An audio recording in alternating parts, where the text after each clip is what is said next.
Occurrence of metals. अब occurrence of metals का मतलब कि मेटल्स कैसे अकर करते हैं आपके नेचर में। आपने मेटल्स बहुत सारे पढ़े हैं, sodium, magnesium, aluminium, reactivity series भी पढ़ी है। क्लियर, कुछ हाईली रिएक्टिव मेटल होते हैं, कुछ लो रिएक्टिव मेटल्स होते हैं, gold, silver low reactive metals हैं आपके। अब ये अकर कैसे करते हैं नेचर में, मतलब हमें मिलते कैसे हैं, ठीक है। वो हमें इसमें पढ़ना है। अब आपके जो मेटल्स होते हैं वो आपको क्या डायरेक्टली मिलते हैं, नहीं। मेटल्स किस फॉर्म में मिलते हैं आपको, मिनरल्स की फॉर्म्स में। अब मिनरल क्या है, ध्यान से सुनो, कोई भी ऐसा रॉक जिसके अंदर मेटल है, यानी मेटल कंटेनिंग रॉक कोई भी, उसको हम क्या बोलेंगे, मिनरल्स। अब कुछ मिनरल्स को हम ओर्स कहते हैं, क्यों, अगर सपोज हमारे पास कोई भी हमें जगह पता चली कि जहां पे ऐसी रॉक है उसके अंदर मेटल है, तो हम उसे सिंपली पहले मिनरल्स कह रहे हैं, ठीक है ना। अब उसको और कब कहेंगे, अगर उससे जो मेटल हम ऑब्टेन कर रहे हैं अगर वो प्रॉफिटेबली और कन्वीनियंटली हम निकाल सकते हैं, यानी उसके अंदर ज्यादा परसेंटेज ऑफ मेटल हो और हम उसे प्रॉफिटेबली ऑब्टेन कर सकते हैं और इजी वे में निकाल सकते हैं, क्लियर, तब हम उस मिनरल को और कह देंगे। आया समझ में, ORES, ores, clear, minerals. So all minerals are ores, क्या कहेंगे, यस और नो, नो, सारे मिनरल्स ओर्स नहीं हो सकते। अब अर्थ के अंदर बहुत सारी रॉक्स हैं, हर रॉक के अंदर कोई ना कोई मेटल्स होता है जनरली, बट वो सिर्फ मिनरल्स हैं। वो ओर्स हम कब कहेंगे, जब उससे मेटल प्रॉफिटेबली और कन्वीनियंटली निकाला जा सकेगा। तो ऑल ओर्स आर मिनरल्स, ठीक है, but all minerals are not ores. Clear हो गया दोनों की डेफिनेशन बेटा। द एलिमेंट्स और compounds which occur naturally in the earth crust are known as minerals. जो नेचुरली अर्थ क्रस्ट पे अवेलेबल है आपके पास, उनको हम क्या बोलेंगे, मिनरल्स। अब कई जगह पर minerals contains a very high percentage of particular metal. अब मिनरल के अंदर जो मेटल है वो ज्यादा है, तब हम उसे क्या कहते जाएंगे, कहेंगे and the metal can be profitably extracted from it, these minerals are called ores.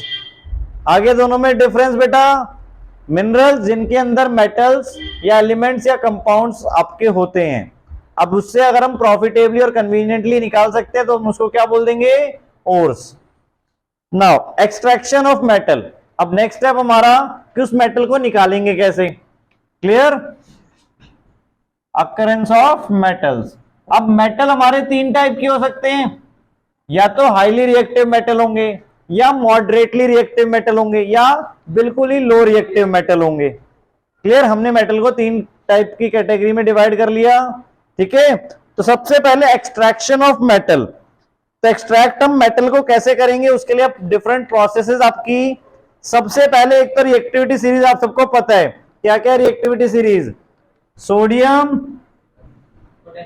Potassium, सबसे पहले potassium, sodium, calcium, magnesium, aluminium, zinc, iron, lead, copper, mercury, silver, gold. Silver का सिंबल Ag और गोल्ड का Au और further platinum, ठीक है, Pt। और sir बीच में टिन भी ऐसे ना आप लिख सकते हो, आयरन के बाद आता है, ठीक है। लिथियम नहीं है बेटा इसमें, कहाँ है, लिथियम नहीं है आपका नॉर्मली, ठीक है। अब इसमें हमने क्या किया है, जो आपके स्टार्टिंग के एलिमेंट्स हैं, जो top of the reactivity series आते हैं, ये 5, इनको हम क्या बोलते हैं, हाईली रिएक्टिव मेटल्स। क्लियर, हमने फर्दर पहले पढ़ा भी था मेटल वाले चैप्टर में, ठीक है। सोडियम पोटेशियम को अगर हम एयर में रख दे तो फायर कैच हो जाती है, कैल्शियम में बबल्स फॉर्म होने स्टार्ट हो जाते हैं वाटर के साथ, ठीक है। जिंक, आयरन, लेड, ये हो गए, या कॉपर भी इंक्लूडेड है इसमें फर्दर, तो ये हो गए आपके मॉडरेटली रिएक्टिव मेटल, ठीक है। और लास्ट वाले आपके गोल्ड, सिल्वर क्या हो जाएंगे, least reactive metal. That's why इसे हम कहां यूज करते हैं, इन मेटल्स को, इन मेटल्स को कहां यूज करते हैं हम, ऑर्नामेंट्स में, ताकि ये किसी के साथ एयर ऑक्सीजन के साथ रिएक्ट नहीं होते और सालों साल ऐसे के ऐसे ही रहते हैं। तो ये मेटल्स हमें कैसे मिलेंगे पता है, बताओ, ये लो रिएक्टिव मेटल है, ये किसी और चीज के साथ जल्दी रिएक्ट नहीं होंगे, तो ये हमें फ्री स्टेट में मिलेंगे। फ्री स्टेट समझ गए कि ये किसी और मतलब ये प्योर फॉर्म में ही मिलेंगे आपको, बस हमें इसे प्योरीफाई करवाना होगा। क्लियर? आया समझ में? मतलब किसी और कंपाउंड के साथ नहीं मिलेंगे, ये फ्री एलिमेंट की तरह मिलेंगे आपको। आपको बस इसको प्योरीफाई करवाना है कि सैंड वगैरह ये सारी चीजें लगी होगी इनके ऊपर, उसको क्लीन करके फिर हम इसको ऑब्टेन कर सकते हैं। ठीक है? गोल्ड के लिए कोई एक शो देखा कभी? वो कौन सा आता था पता नहीं, डिस्कवरी पे मैं भूल गया। कौन सा? गोल्ड माइंस करके आता था, क्या आता था? बनाते थे वो लोग, गोल्ड निकालते थे, एक्सट्रैक्ट करते थे। गोल्ड आपका जनरली कहां मिलता है? जो समुद्र जो पहले बहुत पहले सूख गए हैं। क्लियर? जो नदी हुआ करती थी बहुत सालों पहले, अगर वो सूख गई और वो अंदर अंडर द अर्थ जाता गया, वहां से गोल्ड निकलता है आपका। बस बस बस बस, ठीक है, समझ गए? कभी देखना प्रॉपरली गोल्ड कैसे ऑब्टेन्ड होता है, तो बस उन्हें वहां से निकाल के प्योरीफाई ही करना होता है। ठीक है? नाउ अब वन बाय वन बेटा, सबसे पहले अब आपका इसमें एनरिचमेंट ऑफ ओर्स। अब देखो ये डायग्राम भी आपको दिखाए हुए फिगर 3.10 में, देखो ओर्स, पहला स्टेप वहां पे क्या दिया हुआ है? Concentration of ores. ठीक है? दूसरा ध्यान से देखो, मेटल को हमने कंसंट्रेशन ऑफ ओर, अभी बताता हूं कैसे करना है, पहले स्टेप ध्यान से देखो। पहला हो गया concentration of ore. Second, metal को हमने 3 पार्ट्स में डिवाइड कर दिया, हाईली रिएक्टिव, मीडियम रिएक्टिव और लो रिएक्टिव। हाईली रिएक्टिव वाले को हम क्या करवा रहे हैं? देखो नीचे, electrolysis of molten ore.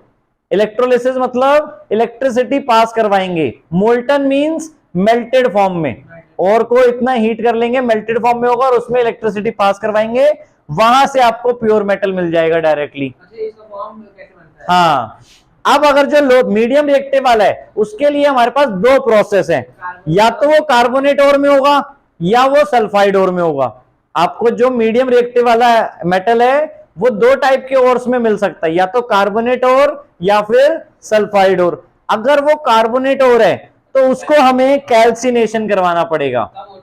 Calcination वो हम अभी डिस्कस करेंगे प्रॉपरली, कैल्सिनेशन। और दूसरे वाले में रोस्टिंग, सल्फाइड ओर होगा तो रोस्टिंग करवाएंगे। और दोनों से ही करवाने पर हमें जो फाइनली मिलेगा मेटल ऑक्साइड मिल जाएगा। क्या मिल जाएगा? मेटल ऑक्साइड, यानी कार्बोनेट ओर होगा या सल्फाइड ओर होगा, दोनों ही आपके किसमें कन्वर्ट हो जाएंगे? मेटल ऑक्साइड में। अब हमें मेटल के साथ ऑक्साइड है, ऑक्सीजन को रिमूव करवाना है, तो क्या करवाएं? कौन सी प्रोसेस? Reduction process. और रिडक्शन प्रोसेस हम जनरली करवाते हैं कार्बन के साथ। क्लियर? क्योंकि कार्बन की ज्यादा एफिनिटी है टुवर्ड्स ऑक्सीजन, कार्बन ऑक्सीजन की तरफ ज्यादा अटैच होता है, तो कार्बन ऑक्सीजन को ले जाएगा और मेटल आपका प्योरीफाई हो जाएगा। क्लियर? अब थर्ड आते हैं आपके कौन से? Low reactive metal. तो लो रिएक्टिव मेटल में क्या होगा आपका? सल्फाइड ओर्स में मिलेंगे। जनरली लो रिएक्टिव मेटल जो होंगे वो सल्फाइड ओर्स में मिलेंगे आपको। सल्फाइड ओर के लिए रोस्टिंग कराते हैं, रोस्टिंग करा के क्या बन जाएगा? मेटल। रोस्टिंग में हम करवाएंगे कि हम वो आपका जो देखो मीडियम रिएक्टिव वाले में क्या था कि मेटल ऑक्साइड बन रहा था रोस्टिंग कराने पे, इसमें डायरेक्टली हम रोस्ट कराएंगे तो वो डायरेक्टली आपका मेटल ही मिल जाएगा। और लास्ट स्टेप में हमें प्योरीफाई करवाना है मेटल को, तो इलेक्ट्रोलिटिक रिफाइनिंग करवाएंगे। Clear? Electrolytic refining generally purify करने के काम में आती है कि मेटल तो ऑब्टेन्ड हो गया बट वो 100% प्योर नहीं है, तो इलेक्ट्रोलिटिक रिफाइनिंग से हम 100% प्योर मेटल ऑब्टेन्ड कर सकते हैं। आया समझ में? अब इन्हीं को हमें 1 बाय 1 पढ़ना है। पहला क्या था आपका? एनरिचमेंट ऑफ ओर या कंसंट्रेशन ऑफ ओर। क्लियर?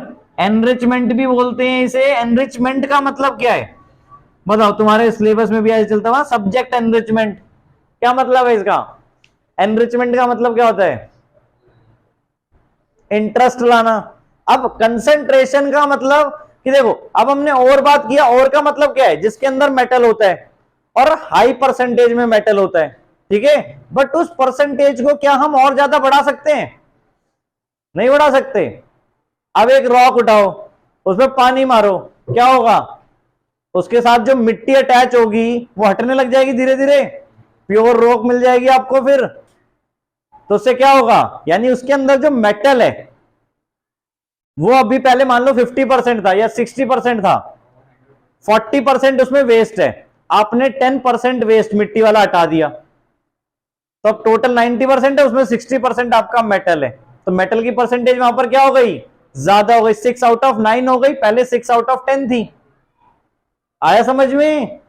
यानी हमने क्या किया, जो एक्स्ट्रा एलिमेंट है उनको पहले से हटा दिया इजीली, पानी से वॉश करके। ठीक है, जनरली क्या होता है, क्योंकि हम जो भी चीज निकालेंगे अर्थ से, मिट्टी तो साथ में निकलेगी निकलेगी, रॉक पे भी अब कोई भी आप नीचे से चीज निकालते हो मिट्टी उसके साथ अटैच निकलती है ना, अटैच इन द सेंस बाहर लगी हुई मिलेगी, तो हम उसे क्या करते हैं, वॉश कर सकते हैं, वॉश करके मेटल आपका वहां पे क्या हो जाएगा, मेटल की कंसंट्रेशन बढ़ जाएगी और में, इसलिए इसको दो वर्ड कह रहे हैं, कंसंट्रेशन बढ़ाना भी कह सकते हो आप, या एनरिचमेंट। एनरिचमेंट मतलब भी वही हो गया कि वहां पे मेटल की परसेंटेज ज्यादा हो जाएगी। अब क्लियर आया समझ में? तो सबसे पहले कोई भी हमें मिलेगा मेटल या कोई भी ओर को हम प्योरीफाई कर रहे हैं, तो हमें क्या करना है, पहले कंसंट्रेशन ऑफ ओर। इसके लिए मेथड क्या है, हाइड्रोलिक वॉशिंग। अब जो वॉशिंग वाला बताया मैंने, हाइड्रोलिक मींस, ये तो पता ही होगा सबको, गाड़ियां देखी हैं वॉश होते हुए। नॉर्मल एग्जांपल ले लो अपनी कार का ही, कार को जब वॉश कराया जाता है तो क्या करते हैं, धीरे धीरे पानी डाल के साफ करते हैं, स्पीड से मारते तो क्या होता है, कपड़ा लगाने की जरूरत नहीं पड़ती, जो मिट्टी होती है सब धीरे धीरे करके निकलती जाती है। आया, कहीं जमी हुई मिट्टी होती है आपके व्हीकल्स वगैरह में, तो बहुत प्रेशर से पानी मारते तो निकल जाती है, तो वही चीज आपके ओर में भी होगा। क्लियर? तो जो एक्स्ट्रा आपका वेस्टेज है वहां पे, ठीक है, इंप्योरिटीज हैं वो निकल जाएंगी। क्लियर? अब इंप्योरिटीज कौन सी रह जाएंगी, जो कंपाउंड फॉर्म में है, यानी मेटल जिसके साथ केमिकली अटैच्ड है, उसको तो ऐसे आप नहीं निकाल सकते, उसके लिए केमिकल रिएक्शन ही करनी होंगी। तो अब इसमें पहला क्या था आपका, हाईली रिएक्टिव वाला, अब एनरिचमेंट ऑफ ओर तो बेटा सबका होगा। क्लियर? समझ गए? क्योंकि ये तो करना कंपलसरी है आपको सबसे पहले कि मिट्टी हटानी है, तभी कंपाउंड आपके पास निकल के आएगा। क्लियर? तो पहला स्टेप तो सब में कॉमन है, that is enrichment of ore या कंसंट्रेशन ऑफ ओर, और थ्रू बाय हाइड्रोलिक वॉशिंग या थ्रू मैग्नेट्स भी हो सकता है। अब सपोज किसी कंपाउंड के ऊपर मैग्नेटिक मटेरियल्स वगैरह अटैच्ड हैं, तो वहां से मैग्नेट्स को रिमूव करवाना, ठीक है, मतलब एक्स्ट्रा जो स्टील पार्टिकल्स वगैरह डस्ट पार्टिकल्स है उन सबको रिमूव करवाना। नाउ दूसरा आपका बेटा extracting metals low in the activity series. अब देखो तीन हमने डिवाइड कर लिए थे, अब इसको रिवर्स ऑर्डर में चल रहे हैं। सपोज सबसे पहले लीस्ट रिएक्टिव मेटल को देख रहे हैं, तो जो लीस्ट रिएक्टिव मेटल है वो आपको किस फॉर्म में मिलेंगे, क्या बताया था, सल्फाइड ओर्स में। वो किस में मिलेंगे आपको, सल्फाइड ओर्स में। जो आपके लो रिएक्टिव मेटल्स हैं वो जनरली किस फॉर्म में मिलेंगे आपको, सल्फाइड ओर्स में। तो सल्फाइड ओर के लिए हमने क्या कहा था, रोस्टिंग करनी है। कौन सी प्रोसेस करनी है, रोस्टिंग। अब रोस्टिंग ध्यान से समझो क्या होती है।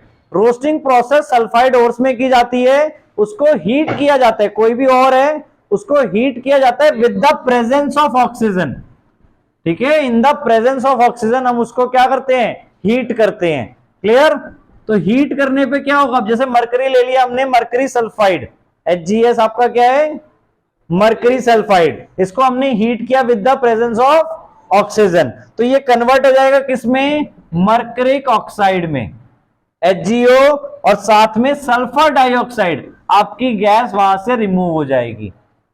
आइए रिएक्शन समझ में, मरकरिक सल्फाइड आपका और हो गया, ठीक है। अब और से हमने किसमें कन्वर्ट कर लिया, मरकरिक ऑक्साइड में। फर्दर हम ये हीटिंग रोकेंगे नहीं, क्लियर, HgO को भी हीट करते रहेंगे। क्लियर? ये दोनों रिएक्शन में दिखा अलग अलग रहा हूं, बट ये हो रही है सेम टाइम पे। क्लियर?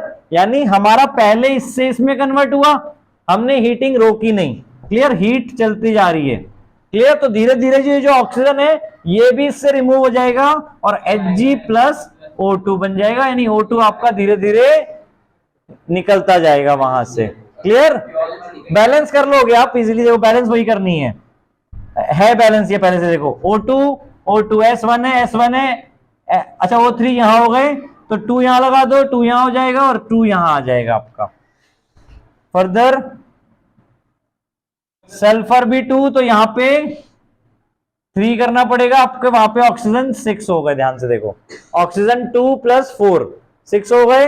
बैलेंस तो आपको बेटा सारी रिएक्शंस करनी है, ठीक है, मैं अभी आपको सिर्फ रिएक्शन बता रहा हूं। क्लियर? बैलेंस करना सबको आता ही है नॉर्मली। अब इस वाले में HgO हमने हीट करके करा तो क्या बन गया Hg प्लस O2, इसको भी बैलेंस करनी है तो 2 यहां लगाया, ऑक्सीजन 2 है और 2 यहां पे आ जाएगा। क्लियर यहां तक? तो आपके जो सल्फाइड ओर्स होंगे लो रिएक्टिव वाले, उसको हमें क्या करना है, रोस्टिंग करवाना है। रोस्टिंग प्रोसेस अब क्लियर हो गई सबको? यानी सब और को क्या करना है, हमें हीट करना है with the presence of oxygen, वहां पे बेटा इन द प्रेजेंस ऑफ ऑक्सीजन। ठीक है, नाउ अब उसके बाद एक और आपका दिया है कॉपर वाला, कॉपर सल्फाइड। कॉपर सल्फाइड को भी हम यही करेंगे, देखो हीट करेंगे तो क्या फॉर्म हो जाएगा, देखो बताओ, कॉपर ऑक्साइड। क्लियर, कॉपर से कॉपर ऑक्साइड बन जाएगा और SO2 गैस आपकी वहां से लिबरेट हो जाएगी। क्लियर हो गया? कौन सी प्रोसेस हो गई अगेन, रोस्टिंग। रोस्टिंग क्लियर हो गया सबको? यानी जो भी लो रिएक्टिव मेटल होंगे उनको आपको हीट करवाने इन the presence of oxygen. Clear? अब ये कॉपर ऑक्साइड, अब ये फर्दर हम रोकेंगे नहीं, अगेन यहाँ पे कॉपर ऑक्साइड ये बन गया, साथ में कॉपर सल्फाइड पहले से प्रेजेंट है वहां पे, इनको भी हम साथ में हीट करते जा रहे हैं तो क्या बनेगा, कॉपर प्योर मिल जाएगा हमें, मतलब कॉपर डिटैच हो जाएगा सल्फर और ऑक्सीजन दोनों से, और SO2 गैस अगेन आपकी लिबरेट हो जाएगी यहाँ पे। यानी हमने देखो स्टार्टिंग में हमारे पास कौन सा है, कॉपर सल्फाइड।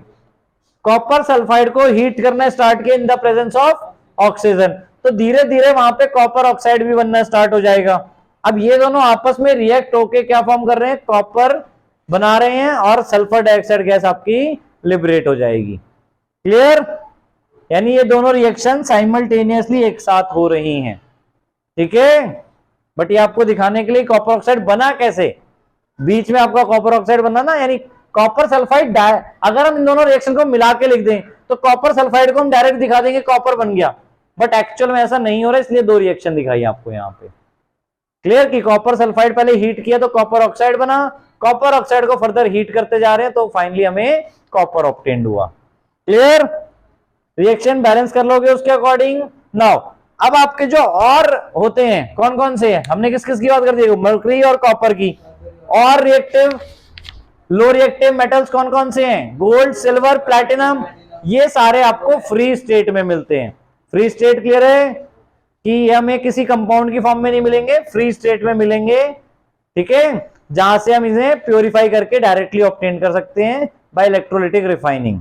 ठीक है, इलेक्ट्रोलिटिक रिफाइनिंग भी लास्ट में सब में सेम होगी बेटा, प्योर करने के लिए। अभी हम क्या कर रहे हैं, देखो अभी हम प्योर नहीं कर रहे, अभी हम उनके कंपाउंड से उन एलिमेंट्स को अलग कर रहे हैं। ठीक है, प्योर करना बाय यूजिंग इलेक्ट्रोलिटिक रिफाइनिंग, ये ध्यान रखना। क्लियर? इलेक्ट्रोलिटिक रिफाइनिंग भी फर्दर डिटेल में बताऊंगा। इलेक्ट्रोलिटिक रिफाइनिंग में हम क्या करते हैं, इलेक्ट्रिसिटी पास करके उस मेटल को मोल्टन स्टेट में ले आते हैं और फिर दूसरी रॉड पे डिपॉजिट करवाते हैं। तो जब वो मेल्ट होके कोई चीज अगर कन्वर्ट होती है तो वो 100% प्योर होती है, याद रखना। ठीक है, नाउ सेकंड आपके middle in the activity series कौन कौन से मेटल्स हैं, जिंक, आयरन, टिन, लेड। ठीक है, तो अब इसमें बेटा दो टाइप की प्रोसेस कर दो रेज।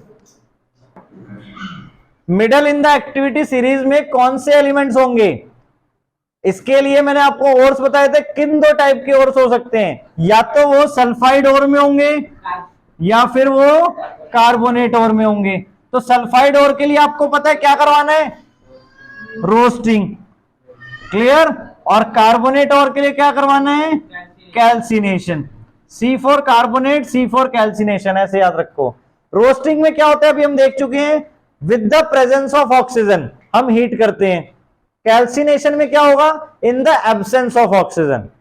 क्लियर? अपोजिट एक दूसरे के, दोनों में हीट होगी, इसमें in the presence of oxygen, इसमें in the absence of oxygen. Clear हुआ यहां तक? अब फॉर एन एग्जांपल लेते हैं, जिंक सल्फाइड है सपोज हमारे पास, तो किस टाइप का और है, सल्फाइड या कार्बोनेट, सल्फाइड, जिंक सल्फाइड है। तो क्या करना है, रोस्टिंग करना है। रोस्टिंग में क्या करना है, ऑक्सीजन की प्रेजेंस में हीट करना है।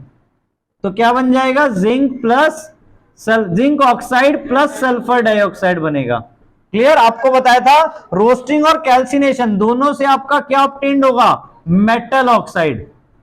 और फिर क्या करवाएंगे हम इसे, रिडक्शन करवाएंगे, मेटल ऑक्साइड को क्या करवाएंगे, रिडक्शन। क्लियर, तब जाके आपका मेटल ऑब्टेन्ड होगा, और फिर इलेक्ट्रोलिटिक रिफाइनिंग करवा के फिर हम प्योर मेटल ऑब्टेन्ड करेंगे। प्रोसेस समझ में आया पूरा? एनरिचमेंट ऑफ ओर जो था वो तो होना ही है सब में, लास्ट में इलेक्ट्रोलिटिक रिफाइनिंग होनी है। क्लियर, तो अब जिंक ऑक्साइड बन गया। अब जिंक ऑक्साइड से हमें जिंक चाहिए, तो हम कार्बन के साथ रिएक्ट करवाएंगे इसे, तो हमारा zinc plus carbon dioxide form कर जाएगा। क्लियर, आया समझ में? फर्दर देखो, अब जिंक का एक और दिखाया कार्बोनेट वाला भी, ये प्रोसेस क्लियर हो गया। अब अगर सपोज जिंक का आपके पास कार्बोनेट और होता, यानी ZnCO3 होता, तब हम क्या कराते, CO3 मतलब कार्बोनेट और। क्लियर, तो ये कार्बोनेट और है जिंक का, ये तो क्या कराएंगे, हीट करवाएंगे इन द एब्सेंस ऑफ ऑक्सीजन, यानी कौन सी प्रोसेस, कैल्सिनेशन। रोस्टिंग कैल्सिनेशन दोनों क्लियर हो गई। रोस्टिंग कब करवानी है, जब सल्फाइड और, देखो बहुत बार ये रोस्टिंग अब चीज बोल चुका हूं तो ध्यान से याद रख लो। अब रोस्टिंग सल्फाइड ओर्स में होगी इन the presence of oxygen, calcination carbonate ores में होगी इन द एब्सेंस ऑफ ऑक्सीजन। तो जिंक कार्बोनेट क्या बन जाएगा अब यहां पे, zinc oxide plus carbon dioxide. Clear, और फर्दर जिंक ऑक्साइड बन गया, वापस प्रोसेस यही है, ठीक है ना। रोस्टिंग हो या कैल्सिनेशन हो, दोनों से हमें ऑब्टेन्ड क्या होगा, मेटल ऑक्साइड। मेटल ऑक्साइड को रिडक्शन करवा लेंगे हम बाय यूजिंग कार्बन या any other more reactive metal, क्योंकि हमें यहां पर देखो ऑक्सीजन क्या करवाना है, डिस्प्लेस करवाना है। तो डिस्प्लेस कब होगा, जब मोर रिएक्टिव मेटल यहां पे आ जाए, वो ऑक्सीजन को अपने साथ ले जाएगा। क्लियर, जिंक को डिस्प्लेस करके, तो मोर रिएक्टिव मेटल लाना है या कार्बन हम यूज कर सकते हैं, क्योंकि कार्बन मैंने आपको बताया कार्बन ज्यादा अट्रैक्टिव है towards oxygen than other metals, इसलिए ऑक्सीजन को वो ले जाएगा उनसे छीन के एक तरीके से, ठीक है, छीन के। क्लियर, तो मेटल आपका मिल जाएगा आपको, उसको प्योरीफाई करवाने के लिए कौन सा मेथड, इलेक्ट्रोलिटिक रिफाइनिंग। लास्ट में मेटल मिलने के बाद हमें लास्ट प्रोसेस क्या करनी है, इलेक्ट्रोलिटिक रिफाइनिंग,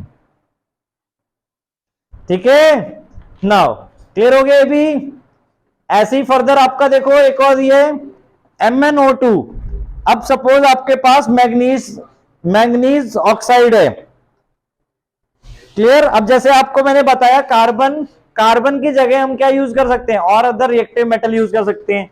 अब रिएक्शन आपको दी हुई है देखो मैग्नीज ऑक्साइड। अब इससे अगर हमें क्या करना है, अगर मैग्नीज ऑब्टेन करना है तो इसको हम रिएक्ट करवा रहे हैं किससे, एल्यूमिनियम से, क्योंकि एल्यूमिनियम क्या इससे ज्यादा रिएक्टिव है मैग्नीज से।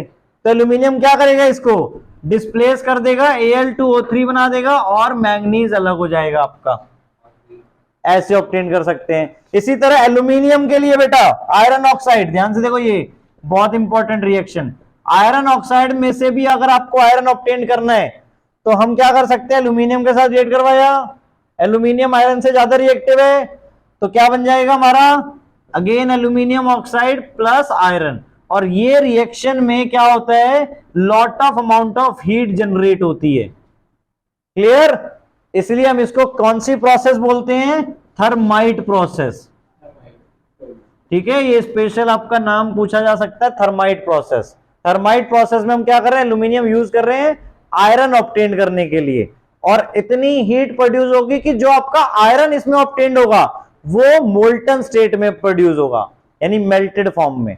आया समझ में।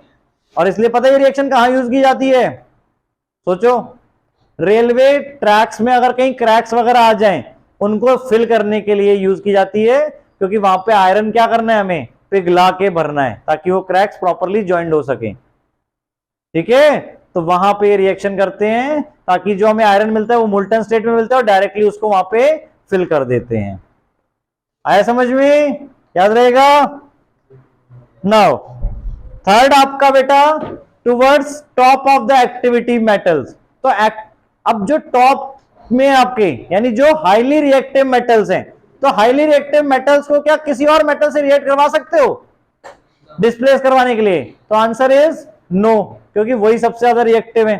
तो इसमें हमें सिंपली क्या करना है, इलेक्ट्रोलिटिक रिफाइनिंग करनी है, इलेक्ट्रोलिटिक रिडक्शन करनी है। देखो दो वर्ड है, इलेक्ट्रोलिटिक रिफाइनिंग और दूसरा इलेक्ट्रोलिटिक रिडक्शन।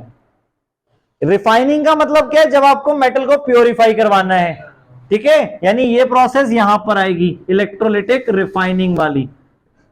क्लियर, ये सब में होगी रिफाइनिंग वाली लास्ट में।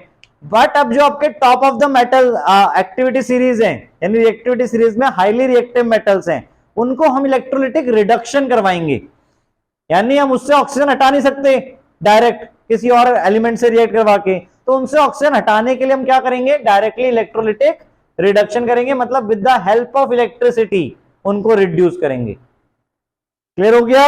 अब जैसे यहां पर दिया देखो सोडियम, सोडियम आपके पास सपोज सोडियम, पहले से हम क्या करेंगे, देखो sodium magnesium and calcium are obtained by the electrolysis of their molten chlorides. Sodium हो गया जैसे सपोज आपका, मैग्नीशियम हो गया MgCl2 और कैल्शियम, कैल्शियम क्लोराइड। अब ये है आपके पास, तो अब इनको हम क्या करेंगे, इनको हमने सॉल्यूशन बना दिया इसका। क्लियर, अब उसमें इलेक्ट्रिसिटी पास करवाएंगे।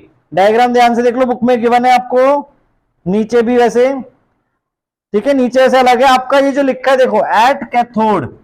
अब जब हम हीट करवाएंगे, सॉरी इलेक्ट्रिसिटी पास करवाएंगे सॉल्यूशन में, तो याद करो हमने एक रिएक्शन पढ़ी थी डीकंपोजिशन वाली, decomposition reaction with the help of electricity, याद है। वाटर को हम ब्रेक करते थे किसमें, H2 और O2 में।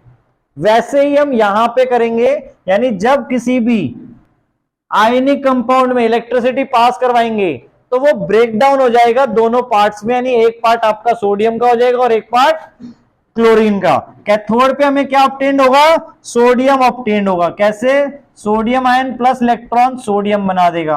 और एनोड पे क्या रिएक्शन होगी आपकी, क्लोरीन प्लस क्लोरीन गिव्स, या 2 chlorine gives chlorine plus 2 electron. ठीक है, आया समझ में ये चीज। एनोड पे आपको क्लोरीन मिलेगा और कैथोड पे आपको सोडियम मिलेंगे। हमें क्या चाहिए था, मेटल सोडियम, तो सोडियम हमें कैथोड पे मिल जाएगा। इसी तरह ये सारी रिएक्शंस भी। आया समझ में, इलेक्ट्रोलिटिक रिडक्शन, यानी with the help of electricity हम इनको रिड्यूस कर रहे हैं, ब्रेक कर रहे हैं। क्लियर हो गए तीनों टाइप के। For the electrolytic refining next class में समझाऊंगा मैं। यहां तक क्लियर है सबको, तीनों टाइप के।